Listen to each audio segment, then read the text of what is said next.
Welcome to the Battle Ready Sermon Podcast with Captain Rob Westwood-Payne. So, divine interruptions.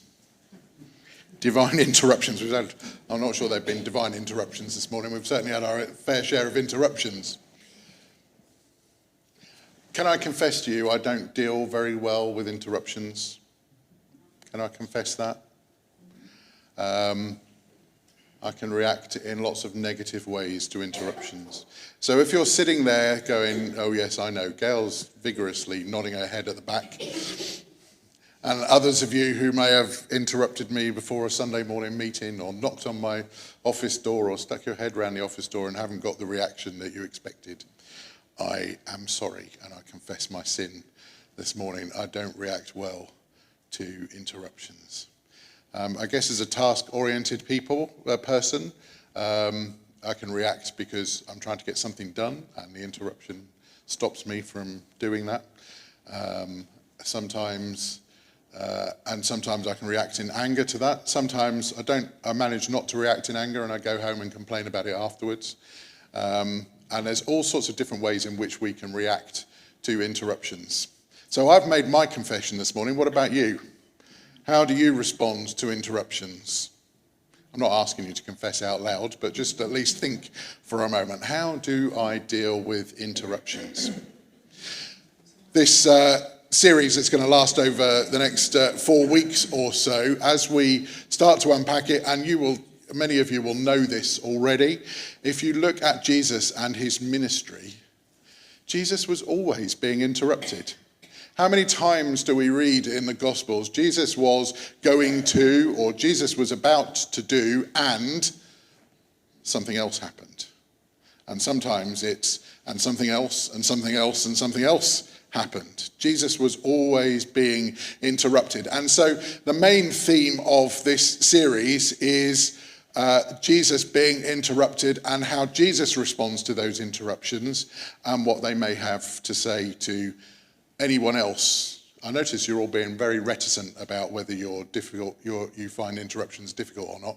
Anyone else or me on my own, it might teach me something about how to deal with interruptions. But today we're looking at Jesus as the interrupter rather than being interrupted as a kind of introduction to this series.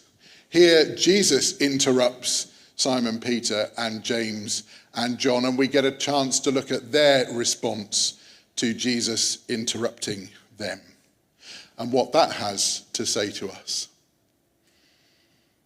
Jesus interrupts Simon Peter and James and John in twice, not just once, but twice in those verses from Luke chapter 5 and verses 1 to 11. The first interruption is that he stops them from cleaning and laying their nets out to dry and cleaning them and drying them and mending them ready to go back out the next night to say, hey, can I borrow your boat and can you push me out from the shore so that I can preach to this crowd of people who've gathered to listen to what I have to say? That's the first interruption. And then if that's not enough, a little while later, he says to them, I know you've been out all night trying to catch fish, but go out again and drop your nets into the deep and see what happens. 2 interruptions. Now the disciples, Simon Peter and James and John, could have reacted in some of the ways that I react to interruptions sometimes. They could have complained. As I say, they'd been out all night fishing and caught nothing. You can imagine how they feel at this point in time, can't you? First of all, it's their livelihood, so I guess there would have been a certain amount of anxiety about, actually, how are we going to get a meal on the table today if we've got no fish to sell? There certainly would have been that kind of weight of disappointment of having worked hard all night, back-breaking physical work, and come back with absolutely nothing. And they could have complained. As they laid out these really quite heavy nets, they're sort of 1,000 pounds, I understand, in weight. These nets that were laying out then on the shore, drying, and the back-breaking work of cleaning them and mending them and getting them ready to go back out the next night. They'd have had no sleep. I imagine that all they really wanted to do was get these nets drying, mended and cleaned so that they could go home and get some sleep. And Jesus says, can I borrow your boat and can you push me out from shore so that I can preach a sermon to the crowd?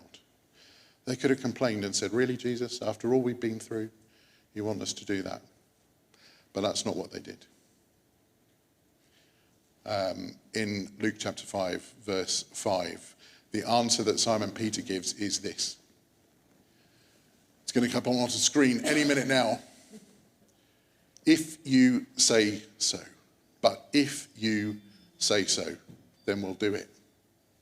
And that's exactly what they said a little bit later when Jesus said, well, I know you didn't catch anything overnight, but I want you to go back out onto the water and see if you can catch some fish this time.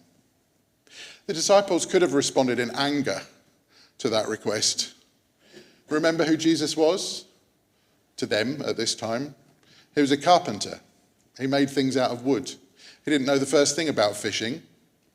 These fishermen, their families had been fishing for generations. They knew exactly what to do, and if they'd been out all night and not caught any fish, it's because there weren't any fish out there to catch. What's the point in going out there again and going through the same thing when really all we want to do is go home and go to bed and chalk the day off to a bad day? And yet they say, no, if you say so, Jesus, there is something about you that we're only just beginning to learn, because this is right at the beginning of Jesus' ministry. There is something about you that we are only just beginning to learn that makes us want to say, if you say so, then we'll do it. It made no sense in terms of fishing to haul the nets back onto the boat, the heavy nets, back onto the boat, to go out into deep waters. The fish normally hang around the shore. So to go to deep waters, you don't normally find the fish there. And to do it at the hottest part of the day really doesn't make any physical sense. That's why they go out at night to fish. And the fish come to the surface more at night. So it made no practical sense. But something in Jesus made them say, but if you say so, then I'll do it. As Christians, as followers of Jesus, we need to be, if you say so, people.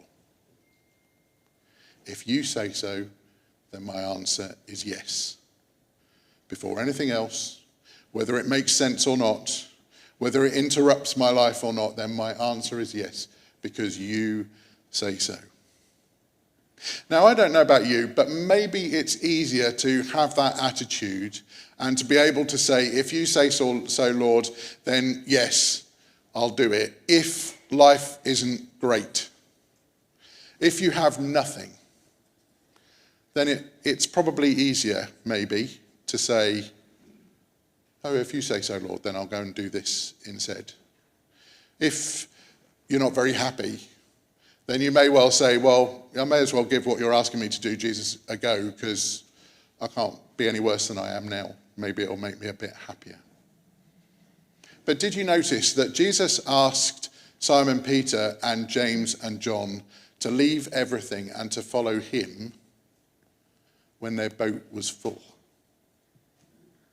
When their boat was so full of fish, the profits from this one catch of fish would have been amazing. And Jesus says to them, leave all that behind and come and follow me. That's much harder, isn't it, I think? If you're reasonably well off and comfortable, then Jesus is saying to you, I want you to go and do something that is going to make you less well off and less comfortable. That's much more difficult to say. If you say so, Lord, then yes, I'll do that. If you're having a great time with your family and your friends and you feel happy and joyful and life is great, then it's much more difficult, I think, to say, I'm going to come away from that. I'm going to move away from all of that because that's what you're calling me to do, God. And to say, if you say so, Lord, then yes. If you've got a great career, if you want to go off to university, all sorts of different things that may well be great. And sometimes Jesus comes and interrupts our plans and our lives and says, I want you to do something else. And if life is great, are we still willing to say, if you say so, Lord, then yes, I'll do it. Simon Peter, James, and John, when Jesus called them, dropped everything, left it all behind, left that boat full of fish behind, without hesitation, without reservation, and simply followed Jesus. They were willing to say, yes. Whatever you ask, Lord, the answer is yes. And we'll just do it. Are we willing to be the same? Are we willing to say yes? Whatever the Lord asks us to do. Rick Warren talks about writing a blank check to God. You've ever heard of that before? If you write a blank check to God, then basically you say to God, I will say yes in advance of whatever you're going to ask me to do. That's giving God a blank check.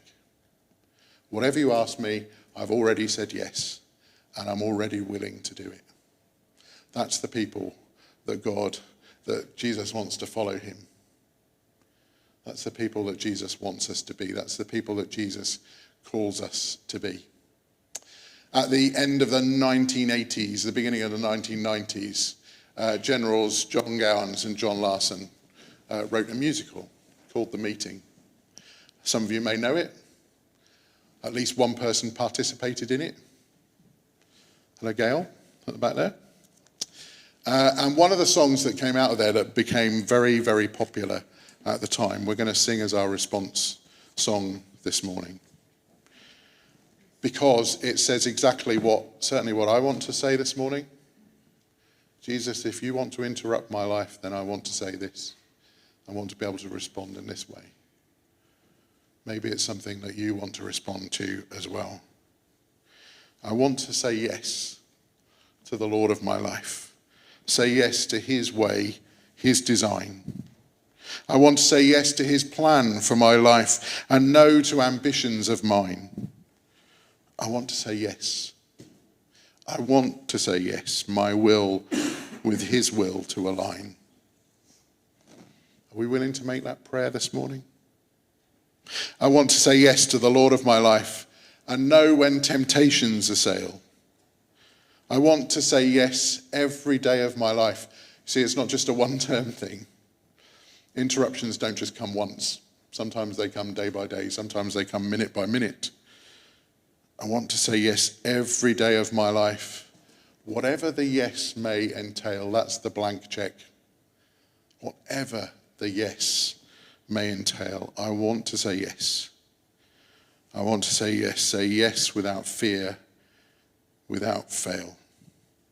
Yes to your will, Lord, and your will alone. Yes to your plans, Lord, and no to my own. Take all I have, Lord, I cannot give less. Here is my answer. It's yes. Are you willing to make that prayer this morning? My prayer is that we will each be able to say, we will be, if you say so, Lord, people. How many recognize this song? A few. Good. I think that's enough to mean that we can start singing it. And those of you who don't recognize it will be able to catch up fairly easy. It's a fairly easy melody to sing. Thank you, Dave. If you would like to subscribe to Battle Ready Sermons wherever you choose to listen to podcasts, or if you'd like to receive them direct to your inbox, head to www.equippinghispeople.com/sermons and follow the instructions.